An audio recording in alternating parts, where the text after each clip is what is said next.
3, 2, 1. Nah, ini merupakan topik yang terakhir ya Pak ya? Sebetulnya Grab itu buat apa? Kalau masih ada, dia lanjut ke 8. Assalamualaikum warahmatullahi wabarakatuh. Halo Pak Hendriana, apa kabar? Waalaikumsalam warahmatullahi wabarakatuh. Halo, baik. Baik-baik aja.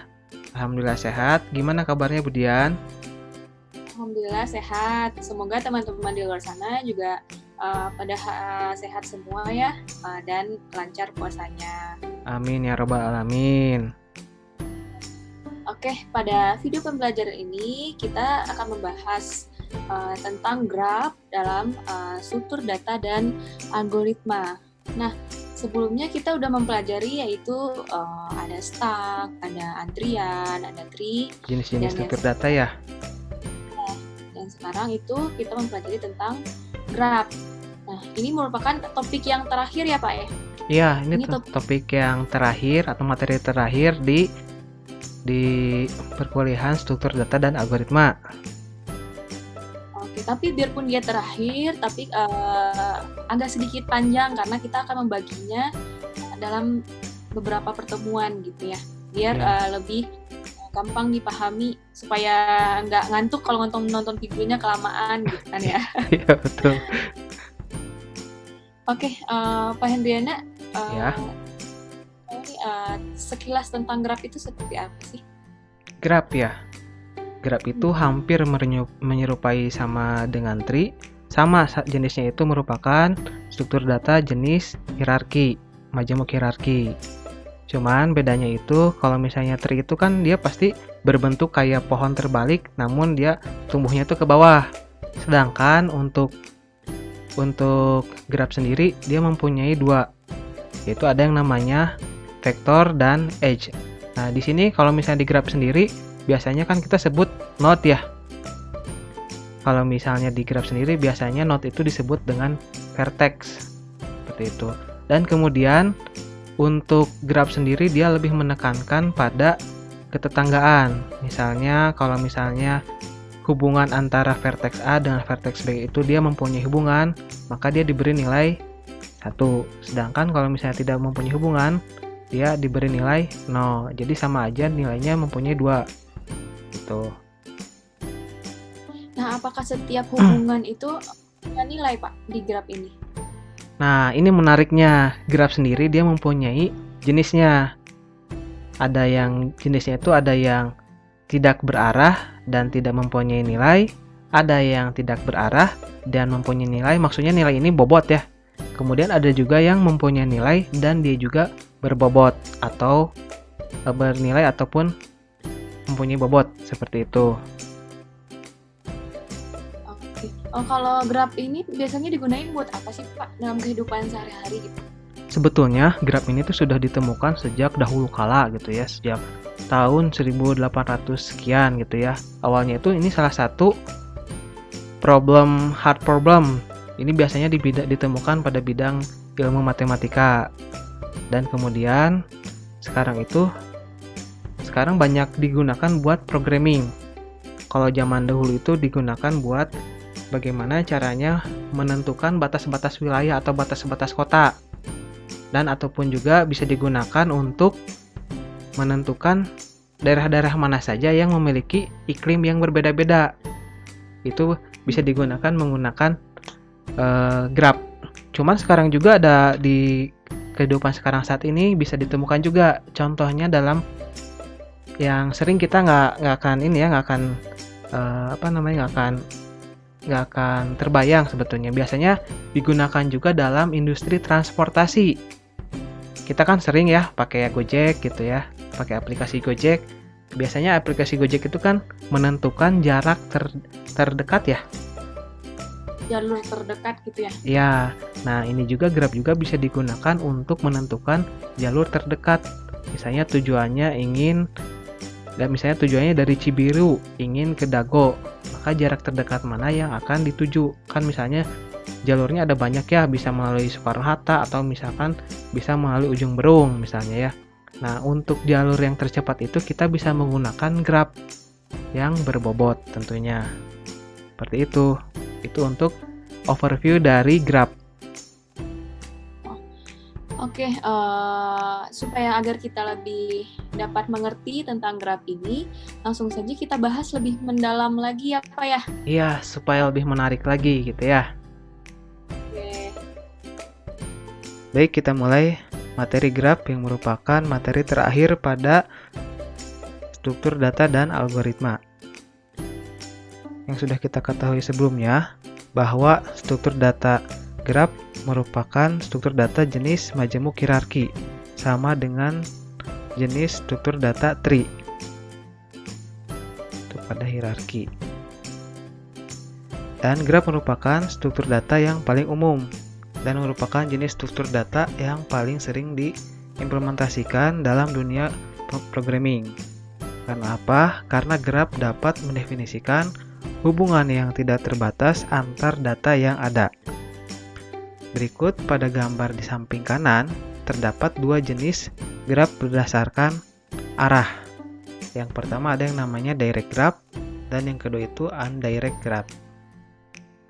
Direct graph merupakan arah langsung pada node tertentu. Misalnya, pada contoh node A, dia akan menuju node D. Maka dia bisa langsung menuju ke D, tanpa dia harus pergi dulu ke node B, ke C, baru ke D. Itu contohnya. Ini merupakan direct graph atau direct langsung dari node A atau dari vertex A ke node D. Sedangkan yang kedua ialah indirect graph. Indirect graph itu ialah graf yang tidak langsung. Misalnya, dari node A, dia akan menuju node C. Maka, cara untuk menuju node A ke node C itu, dia harus melalui node A pergi ke node B dulu, langkah pertama. Kemudian dari node B, dia pergi ke node C. Berarti ada dua langkah menuju C, menuju node A ke node C. Ini dinamakan indirect graph atau graf yang tidak graf yang tidak langsung menuju arahnya, melainkan melalui node tertentu terlebih dahulu. Nah, untuk implementasi graf, sebetulnya graf itu buat apa? Sebetulnya graf itu digunakan untuk yang pertama, industri transportasi. Ini sampai sekarang sudah sangat banyak dilakukan, yaitu untuk menentukan jalur terpendek dalam transportasi. Misalnya kita menggunakan aplikasi Gojek, misalnya kita ingin menentukan jarak terdekat pada satu tujuan atau titik tertentu. Kita bisa menggunakan metode graf. Kemudian yang kedua, pada industri kimia misalnya atau perairan, kita bisa menghitung volume aliran fluida dari sumber tertentu ke tujuan tertentu melalui jaringan pipa. Ini. Kemudian yang ketiga, dalam manajemen proyek, kita bisa membuat atau menjadwalkan pengerjaan satu proyek yang memungkinkan untuk waktu pengerjaan yang sesingkat-singkatnya. Time management, atau ini masuk ke dalam area tersebut. Time management. Kemudian ada dan dapat juga digunakan untuk industri telco atau telekomunikasi. Biasanya mencari biaya minimum untuk rentang total dari kabel listrik atau telepon yang menghubungkan sejumlah kota. Ini sangat berpengaruh atau pasti sangat banyak digunakan sampai saat ini untuk persebaran pemasangan listrik ataupun jaringan telepon seperti itu. Dan ini ada salah satu contoh implementasi graf, yaitu ada yang namanya 4-color problem. Nah, ini salah satu contoh bahwa implementasi graf itu sudah ada semenjak dahulu. Ini awalnya ditemukan oleh ilmuwan matematika. Dan 4-color problem ini termasuk problem hard atau hard problem. Maksudnya satu problem yang sulit untuk pembuktiannya menggunakan metode matematik. Nah, cuman kita akan bahas lebih dalam karena memang itu salah satu hard problem juga. Kita lanjut ke pembahasan selanjutnya, yaitu ada yang namanya notasi graf. Pasti kita sudah mendengar graf itu ada di mana-mana. Salah satu contohnya mungkin ada di matematika diskrit atau rumpun ilmu yang berbau matematika. Kita dapat menuliskan notasi matematika dengan G sama dengan V, E, di mana G merupakan graf. Kemudian graf sendiri dia mempunyai dua data atau dua nilai, yaitu ada yang namanya simpul atau vertex atau juga disebut dengan node. Kalau di perkuliahan sebelumnya kita menggunakan data itu menggunakan node dengan istilah node. Tapi kalau misalnya untuk graf biasanya sih kebanyakan menggunakan vertex. Kemudian ada yang namanya edge atau hubungan antar vertex. Ini namanya. Biasanya untuk vertex sendiri atau simpul disimbolkan dengan lingkaran. Kayak node seperti ini namanya simpul. Sedangkan edge itu ya hubungan antar vertex atau antar node. Atau bisa dibilang juga antar node. Itu digambarkan dengan garis. Biasanya seperti ini. Ini namanya node atau vertex. Vertex V1 ini V2 misalkan. Nah, ini garis ini dinamakan sebagai edge atau hubungan antar vertex. Seperti itu. Kemudian untuk representasi graf ini dibagi menjadi dua bagian, yaitu ada yang namanya agency matrix dan ada yang namanya agency list. Perbedaannya apa? Kita lihat dalam bahasan berikut. Agency matrix atau sering kita sebut juga di bidang matematika itu yaitu namanya matriks ketetanggaan. Agency matrix merepresentasikan hubungan antar vertex yang dapat melakukan matriks dengan ordo M kali N. Biasanya baris kali kolom. Di mana baris dan kolom ini merepresentasikan vertex awal dan vertex tujuan. Ini contohnya yang baris awal. Ini row ya. Row pertama dan ini kolomnya. M kali N. Kemudian ini contohnya vertex A. Dia akan menuju vertex A lagi. Ini matriks awalnya dan ini matriks tujuannya. Vertex awal dan ini vertex tujuan. Good. Contohnya misalnya nih dari A ke B ke vertex B. Vertex A menuju vertex C. Vertex A menuju D. Dan ini nilainya dari mana? Nilai ini didapat dari hubungan. Jika kolom dan baris berhubungan itu, dia diberikan nilai 1.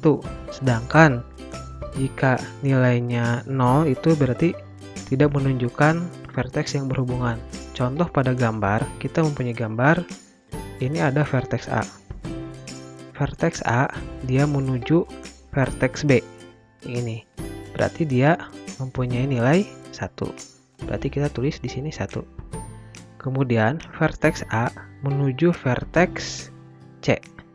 Ini bisa menuju juga ke sini kan? Ada garisnya atau saling terhubung.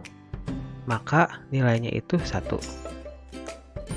Kemudian dari vertex A menuju vertex D, dia memiliki hubungan secara langsung, maka nilainya 1.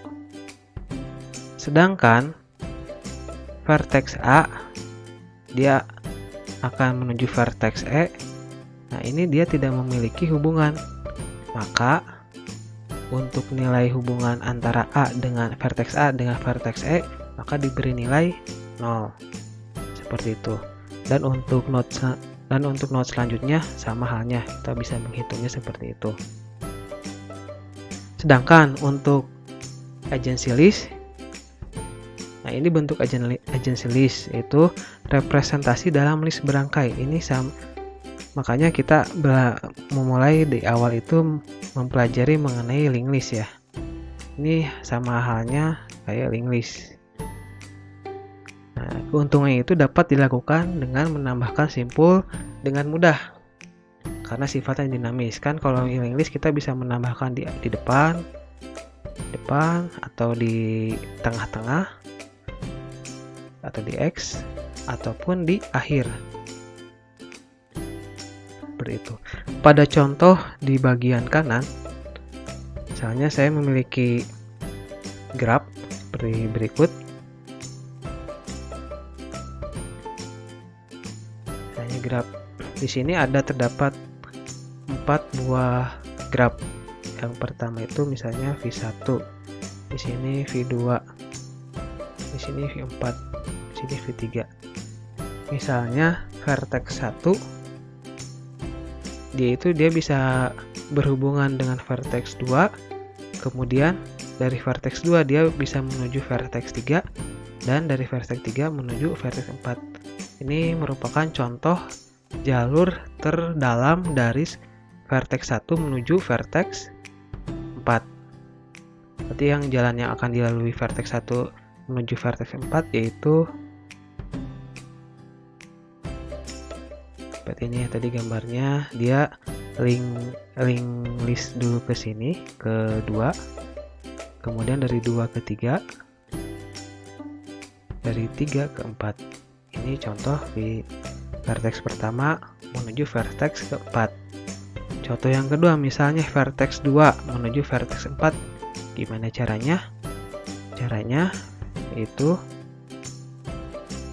misalnya kasih warna ungu aja. Misalnya vertex 2 menuju vertex 4. Jalan yang dilalui itu ialah 2 dia menuju vertex 1. Yang pertama atau edge pertama misalnya. Dari vertex 1 dia menuju vertex 3. Kedua, dari vertex 3 dia menuju ke 4. Ini merupakan vertex 2 menuju vertex 4 melalui path yang paling dalam. Nah, ini kan jadi dari vertex pertama menuju vertex ketiga. Pertama, ketiga, kemudian yang terakhir keempat.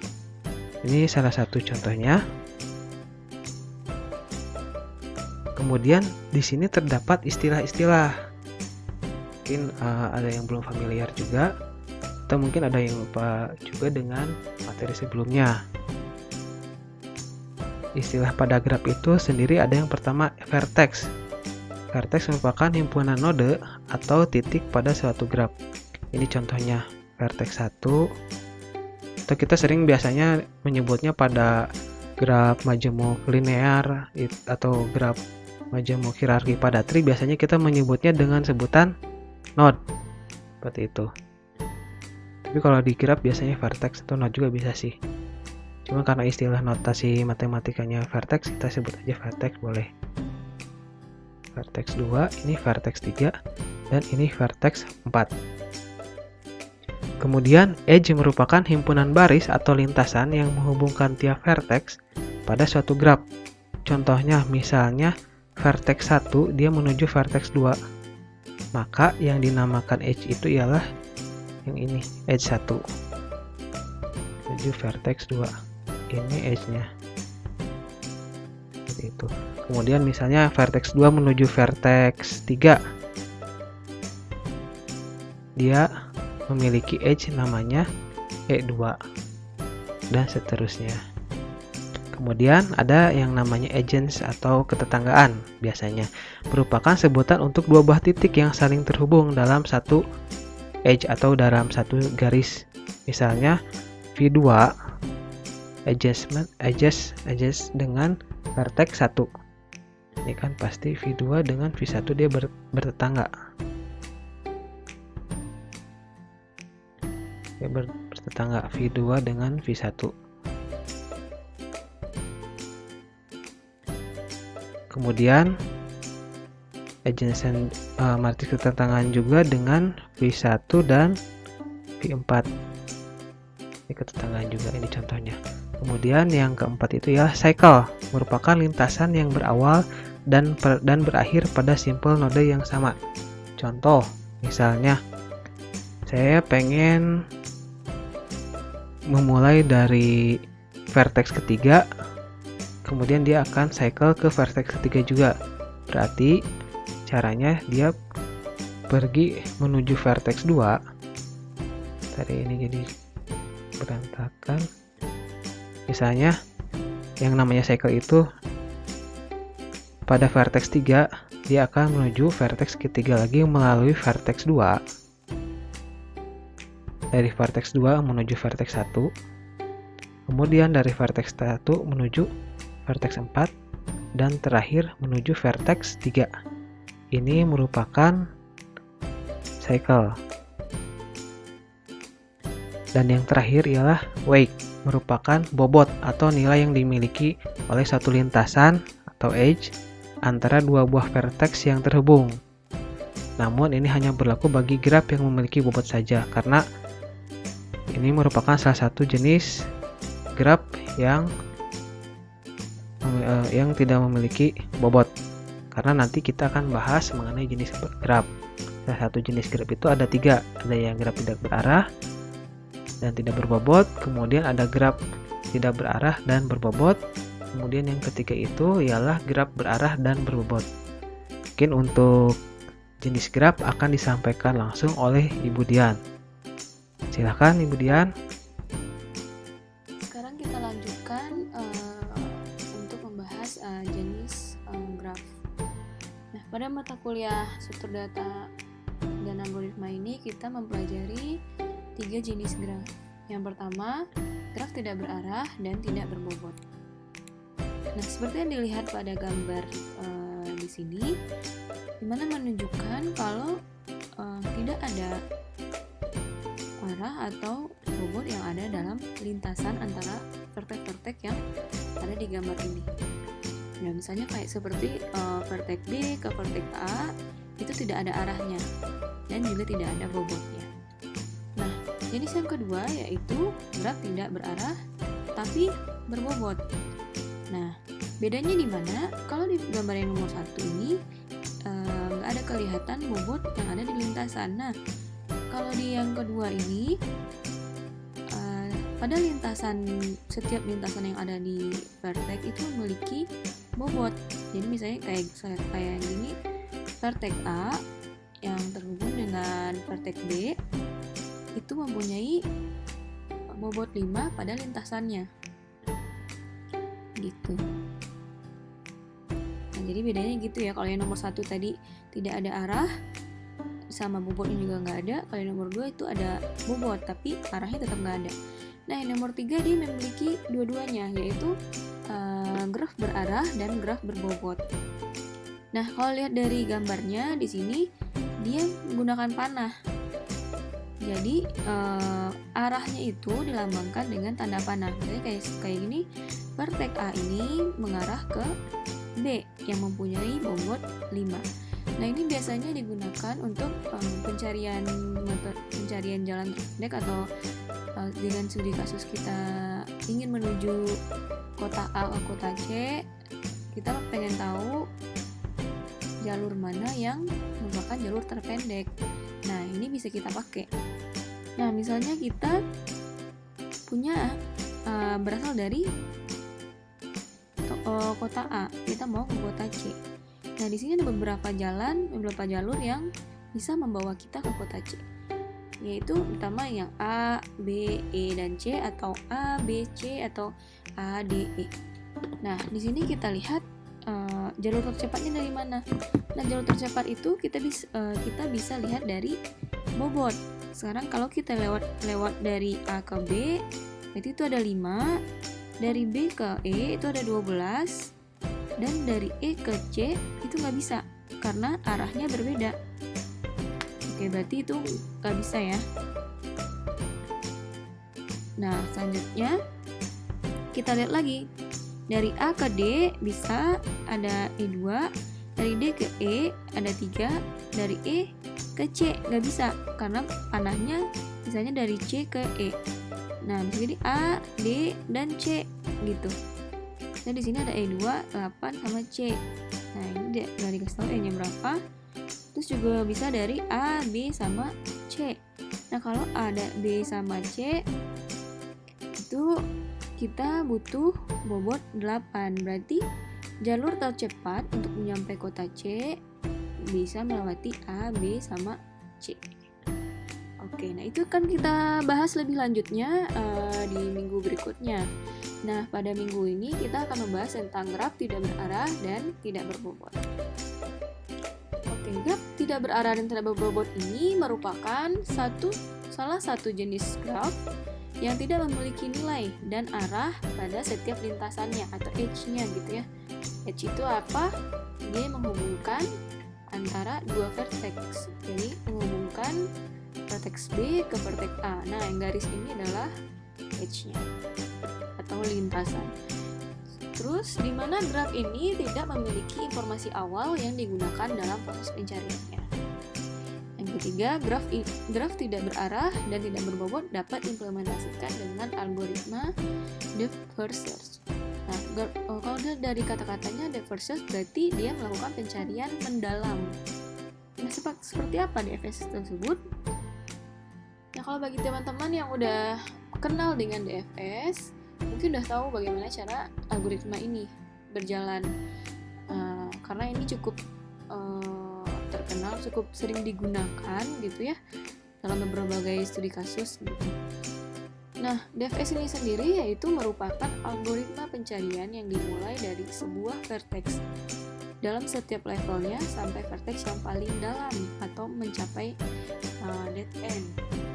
Jadi, ketika kita melakukan pencarian dalam sebuah graf, itu bakalan dicek per level. Nah, misalnya kita ada di level 1. Kita cek setelah level 1 habis, dicek ke level 2 sampai level yang paling bawah sebelum dia berpindah ke tetangganya gitu. Nah, agar lebih tergambarkan nanti kita lihat ilustrasinya.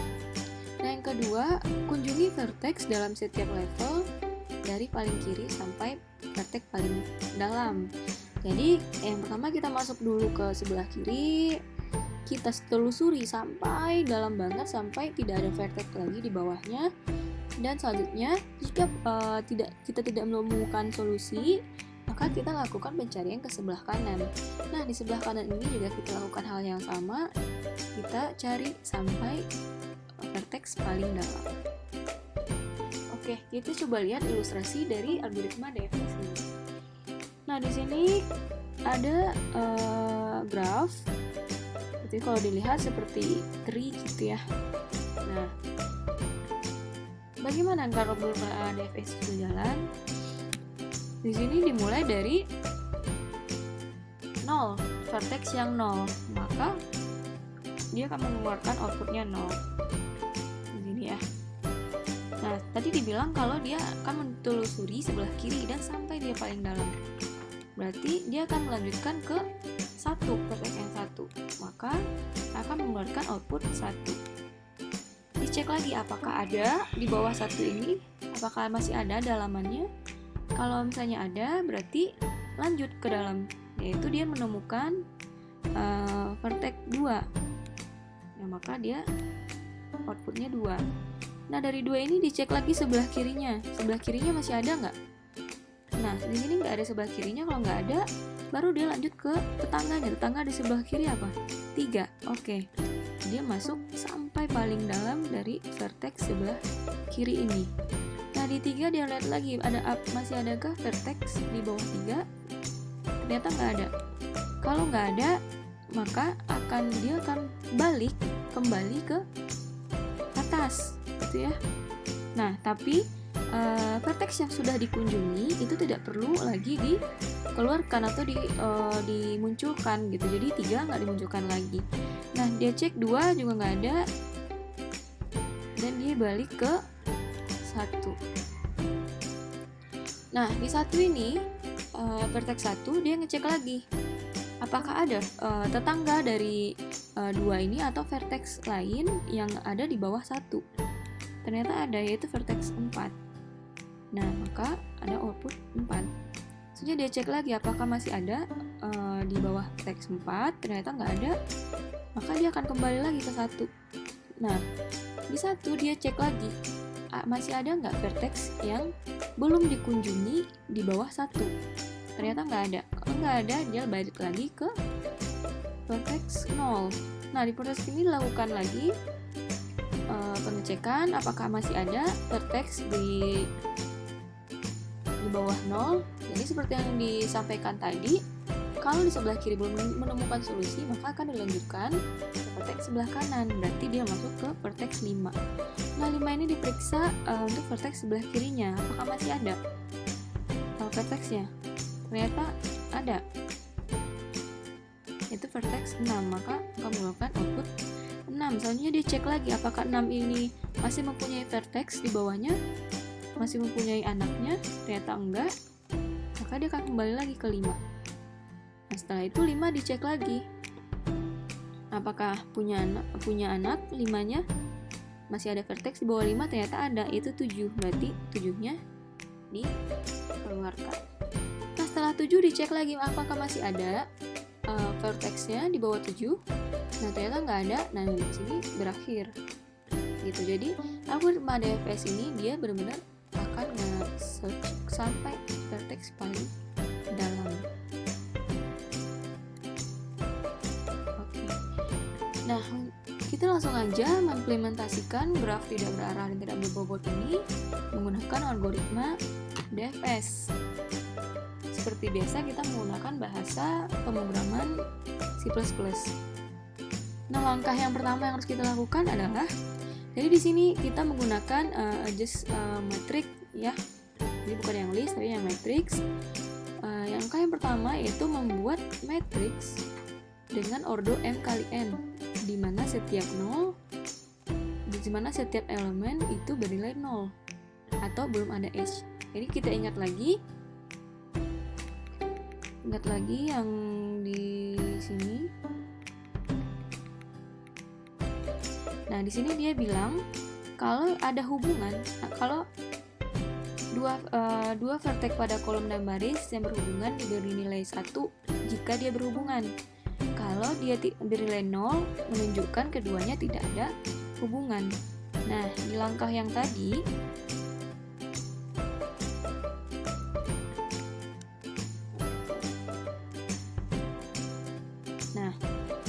di sini kita disuruh buat kita disuruh buat matrix yang memiliki elemen 0, berarti belum ada edge, belum ada lintasan, hanya ada vertex di dalam sana. Nah, langkah yang kedua yang harus kita lakukan adalah tambahkan edge yang menghubungkan antara vertex awal dan vertex tujuan, sehingga elemennya bernilai 1. Jadi diingat lagi, kalau nilai dari matriksnya itu 1, berarti ada edge, ada vertex itu saling terhubung. Kalau dia bernilai 0, berarti antar vertex itu tidak saling terhubung. Nah,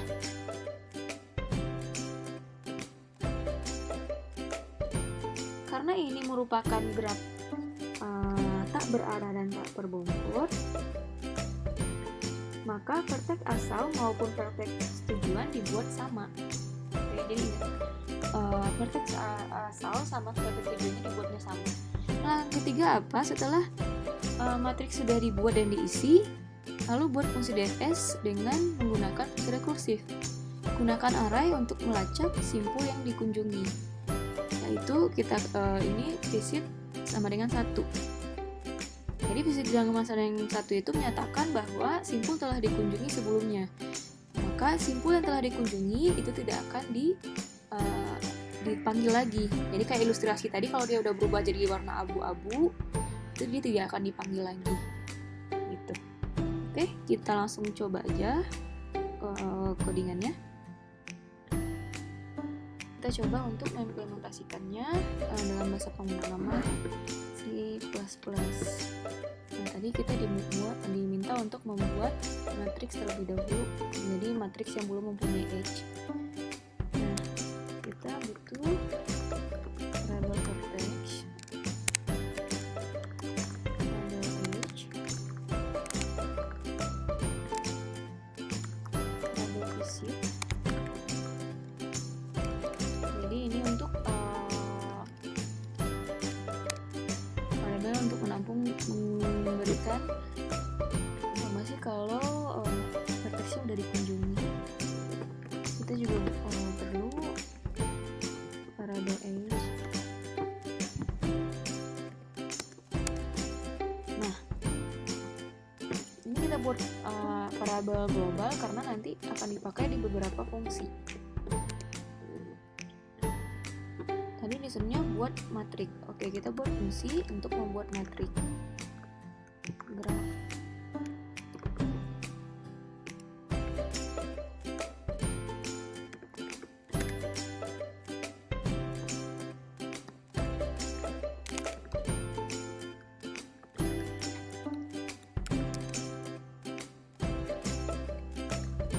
Nah, integer video integer ini merupakan parameter dari fungsi ini, fungsi dari buat graph. Nah, nantinya itu akan menerima inputan dari domain nanti. Nah, kita masukin kalau ini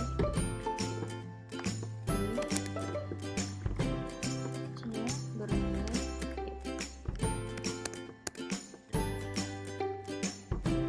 ini kita membuatnya menjadi vektor gitu ya, jadi merupakan array dinamis. Jadi di sini kita menggunakan array dinamis.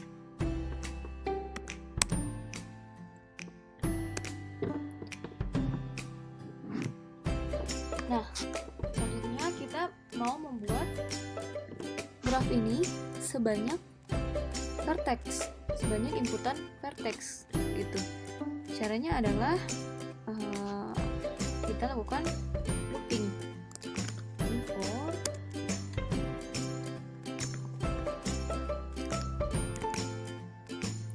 ingat ya, kalau misalnya kita membuat matrix,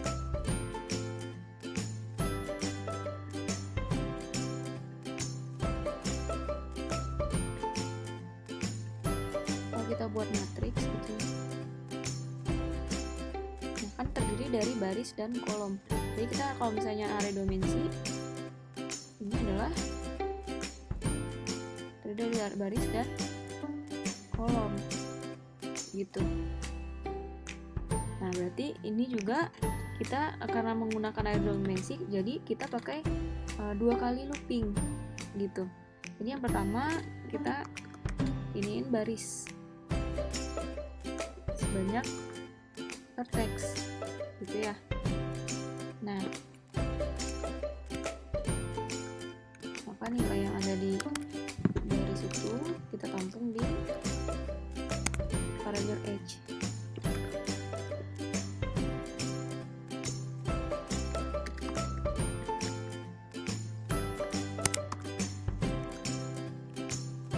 Ini kenapa kita pakai new integer nih? Diingat lagi dulu kita pernah belajar tentang array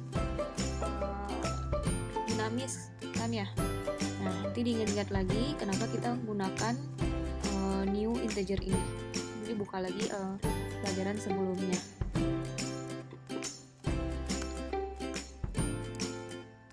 Nah, kalau kita udah buat baris, berarti nanti kita bikin kolom.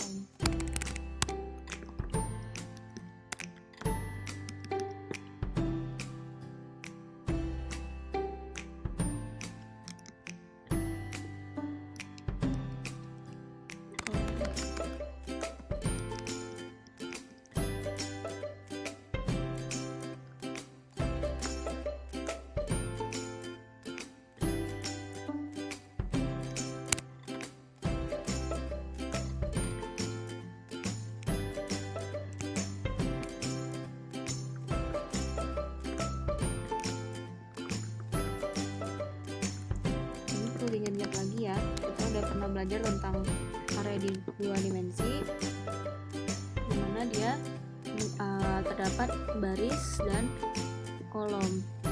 Nah, ini kenapa sama dengan 0? Yaitu karena tadi ini setiap elemen bernilai 0. Ini mempunyai arti matriks mempunyai elemen 0 atau belum ada edge.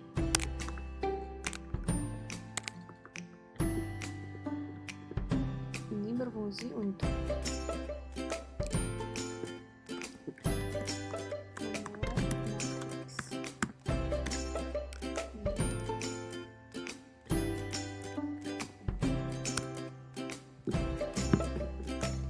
Oke, kalau udah kita ngapain? Katanya kalau udah kita tambahkan edge antara vertex awal dan vertex tujuan sehingga elemen bernilai 1. Oke, sekarang kita akan membuat fungsi untuk menambahkan edge. Nah, tadi ingat lagi karena ini merupakan graf tak berarah dan tak berbobot, jadi vertex awalnya dan vertex tujuannya itu edge awal dan edge tujuannya itu dibuat sama gitu ya, karena tidak mempunyai arah. Oke, langsung aja kita buat.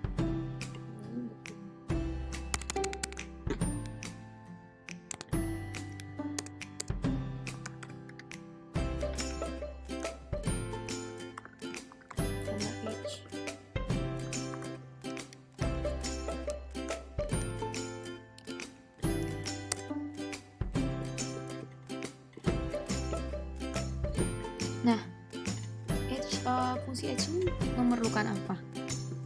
Seperti yang kita ketahui, kalau tadi dia ada untuk menggabungkan sebuah vertex. Jadi ini ada vertex, dia akan menghubungkan edge. Berarti kita butuh informasi vertex awalnya sama vertex tujuan. Oke, berarti kita butuh inputan itu. Maka kita tambahkan integer, kita kasih aja namanya f awal dan vertex awal, dan integer vertex tujuan.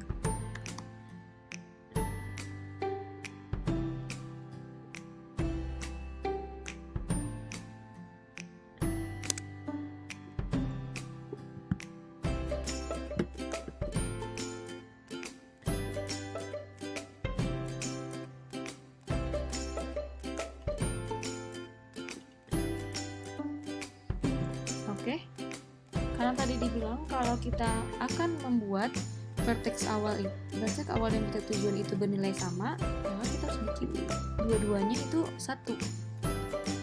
Berarti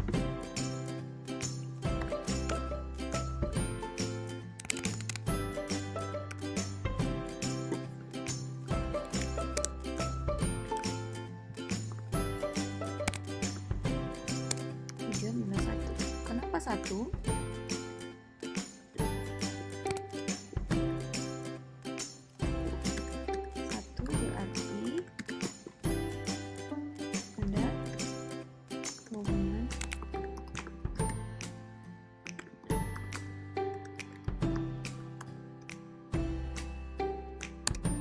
Ya.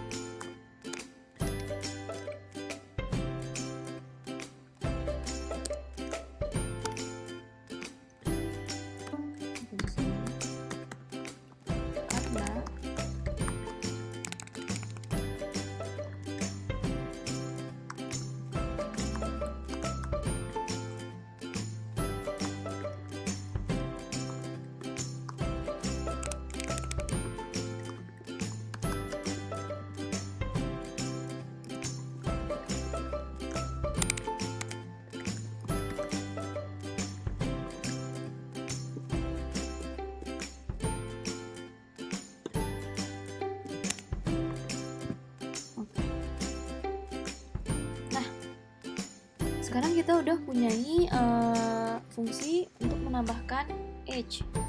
Nah, sekarang dia minta kita untuk membuat fungsi DFS.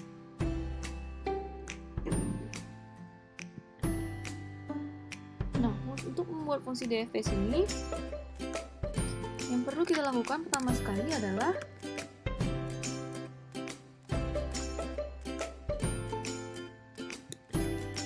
kita harus tahu dulu ini grafnya dimulai dari mana. Jadi kita butuh variabel startnya. Jadi kita butuh inputan ini grafnya ini akan dimulai dari mana. Nah, selanjutnya kita akan mencetak simpul saat ini. Jadi cetak vertex saat ini karena dia yang di awal inputannya adalah start, berarti yang kita cetak adalah start tersebut.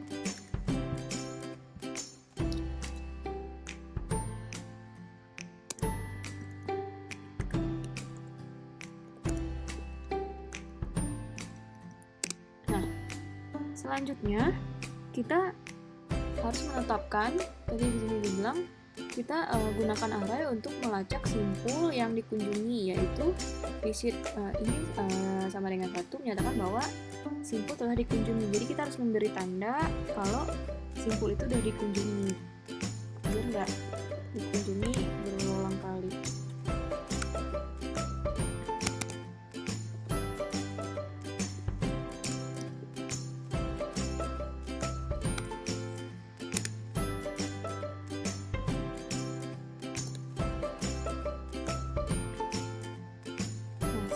Kita akan melakukan kunjungan terhadap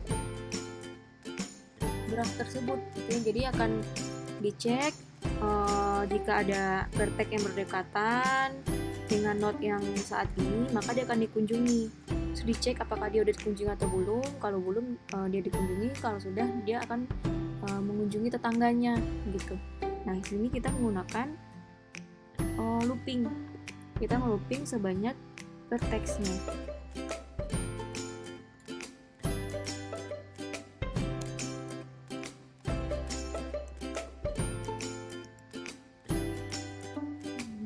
Jadi kita looping sebanyak vertex.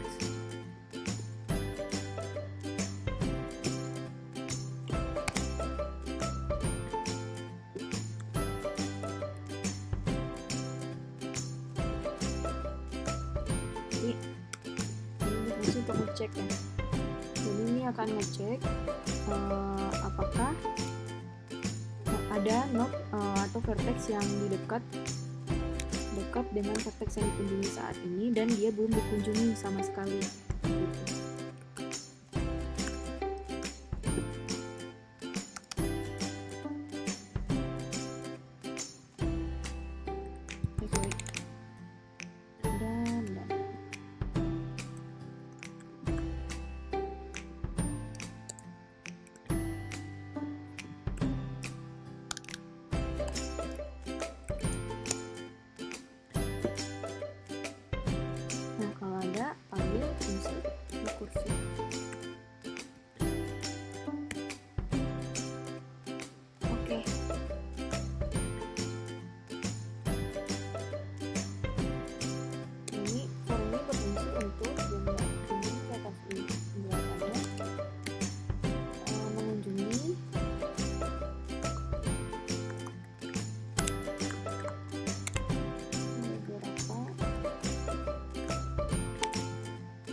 masih ada vertex yang di sebelah yang berdekatan dengan vertex yang sedang dikunjungi dan belum pernah dikunjungi, maka panggil fungsi dfs. Jadi dia akan melakukan terus sampai semua vertex itu terkunjungi.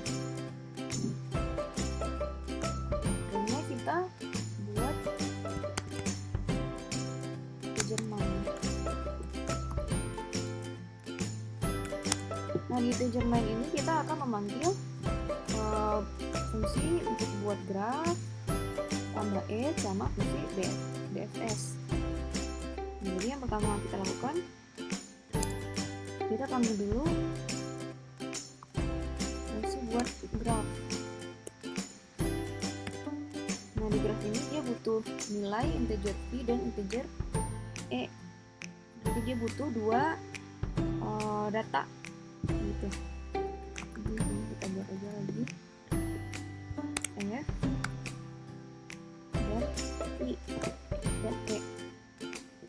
Nah, v ini untuk kita menentukan jumlah vertex. Jadi kita pakai contoh yang ini aja ya.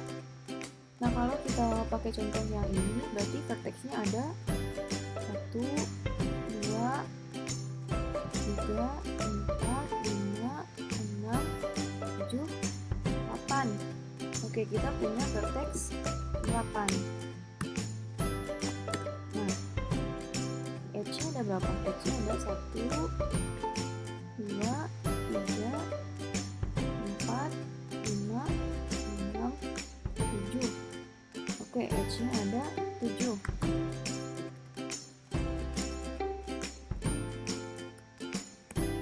Nah, kita masukkan dia ke dalam fungsi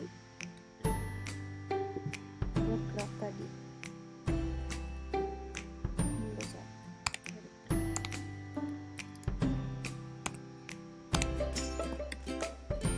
Oke.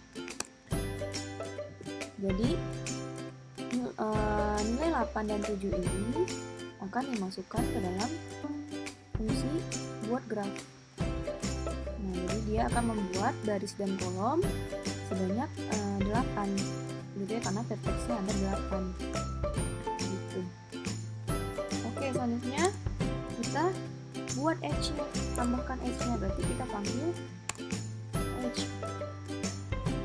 Nah, karena di edge tadi dia butuh data vertex awal sama vertex tujuan, jadi kita harus ngirim data di sini. Jadi kita harus nentuin vertex awal dan vertex tujuannya apa. Nah, kita coba cek di sini.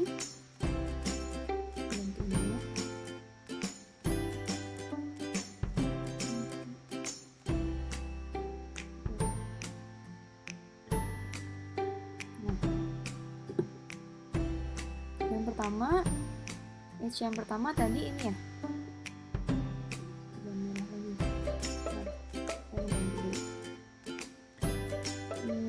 green. Nah, vertex yang pertama tadi yang ini berarti antara 0 dan 1. Kita tambahin 0 dan 1. Oke, karena dia 7, itu ada 7. Vertex kedua yaitu 0 dan 5. 0, 5. Oke, vertex edge ketiga kita ambil di sini aja, yaitu 1 dan 2. 1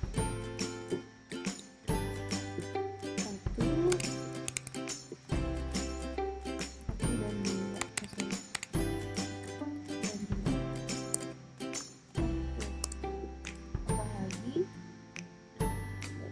2. Dan 3. 2 dan 3. Kita tambah lagi 1 dan 4. 1 dan 4.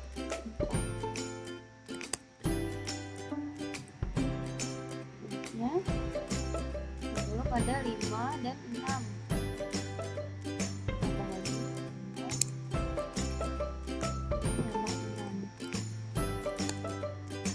Terakhir itu ada ini 5 sama 7.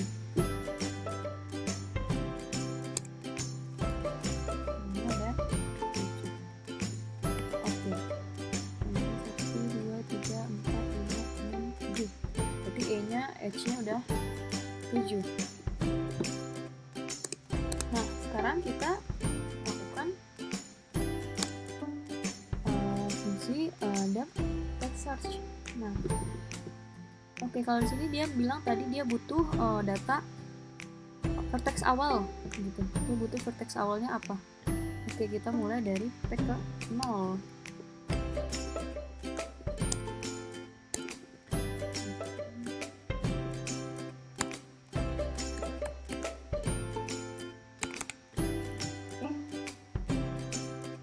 Oke, kita coba running dulu.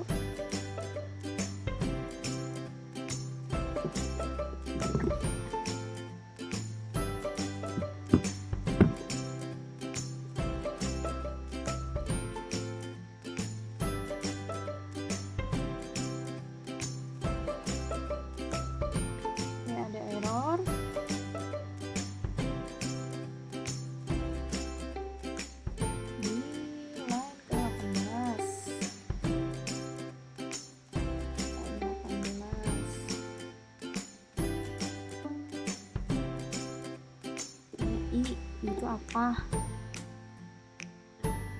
gitu.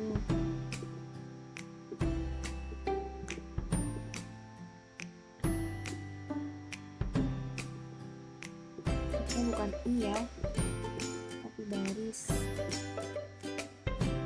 Terus G juga apa gitu. Baris.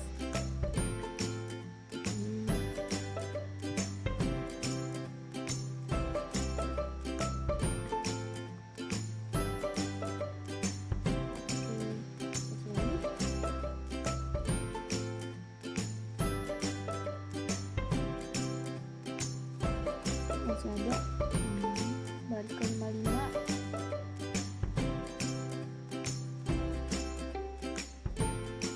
Apa katanya?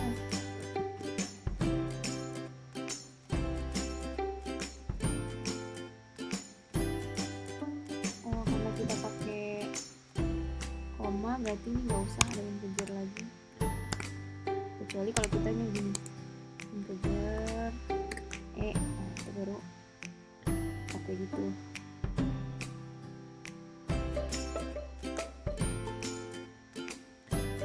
Oke. Ini udah keluar hasilnya.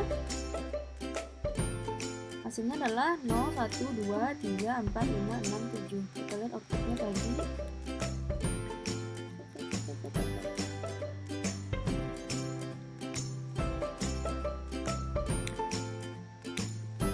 Outputnya 0, 1, 2, 3, 4, 5, 6, 7.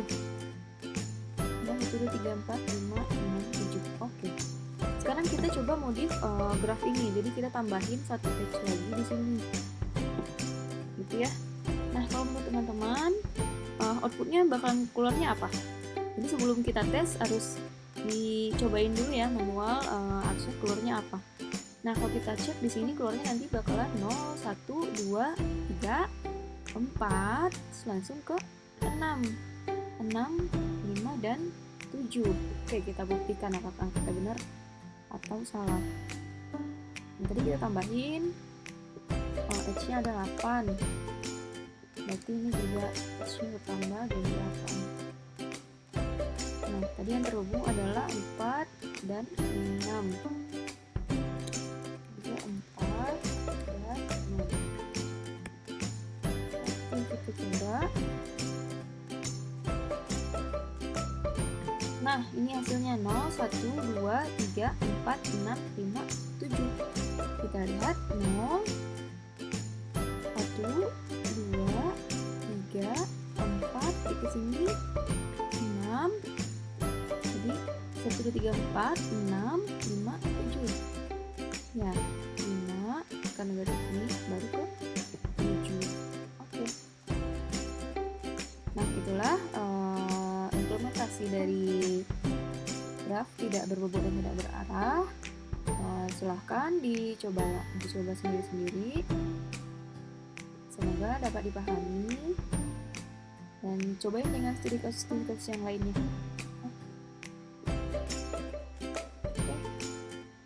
semangat dan terus berlatih, harus rajin-rajin ngulik agar terbiasa untuk studi kasus yang lebih rumit dan lebih susah. Baik teman-teman, terima kasih telah menyaksikan video pembelajaran graf dengan jenis tidak berarah dan tidak berbobot. Untuk minggu depan kita akan mempelajari video pembelajaran graf masih tetap graf, namun dengan jenis tidak berarah dan memiliki bobot.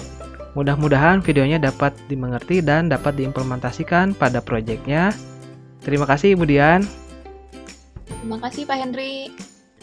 Terima kasih teman-teman semua sudah menyaksikan. Semoga dapat dipahami dan dimengerti, dan ilmunya juga barokah. Amin ya rabbal alamin. Demikian dari kami. Dan jangan lupa stay safe, Happy. stay at home. Jangan lupa berdoa. Terima kasih. Assalamualaikum warahmatullahi wabarakatuh. Warahmatullahi wabarakatuh. Dadah.